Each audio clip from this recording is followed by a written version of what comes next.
Sosok alumnus pendidikan matematika Universitas Muhammadiyah Makassar menjadi kandidat calon wakil menteri Kabinet Prabowo Subianto Gibran Rakabuming Raka.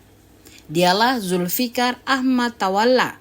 Berdasarkan informasi yang beredar, Prabowo Subianto bakal menugaskan Zulfikar Ahmad Tawalla sebagai Wakil Menteri Perlindungan Pekerja dan Migran Republik Indonesia. Lalu, siapa sebenarnya Zulfikar Ahmad Tawalla dan apa saja prestasinya? Berikut informasi selengkapnya. Zulfikar Ahmad Tawalla adalah tokoh pemuda nasional asal Kabupaten Goa. Ia lahir di Sungguh Minasa, Goa, Sulawesi Selatan pada 28 April 1987. Ia menyelesaikan pendidikan dasar hingga pendidikan tinggi di Sulawesi Selatan. Zulfikar Ahmad Tawalla, santri lulusan Pondok Pesantren Sultan Hasanuddin. Adapun pendidikan SMA ditempuh di SMA Muhammadiyah Limbung dan pendidikan tinggi Pendidikan Matematika Universitas Muhammadiyah Makassar.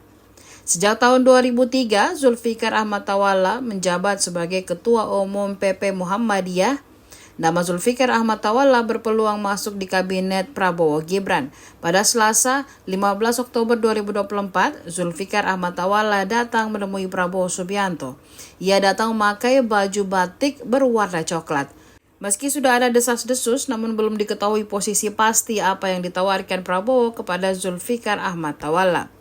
Download Tribun X sekarang, menghadirkan lokal menjadi Indonesia.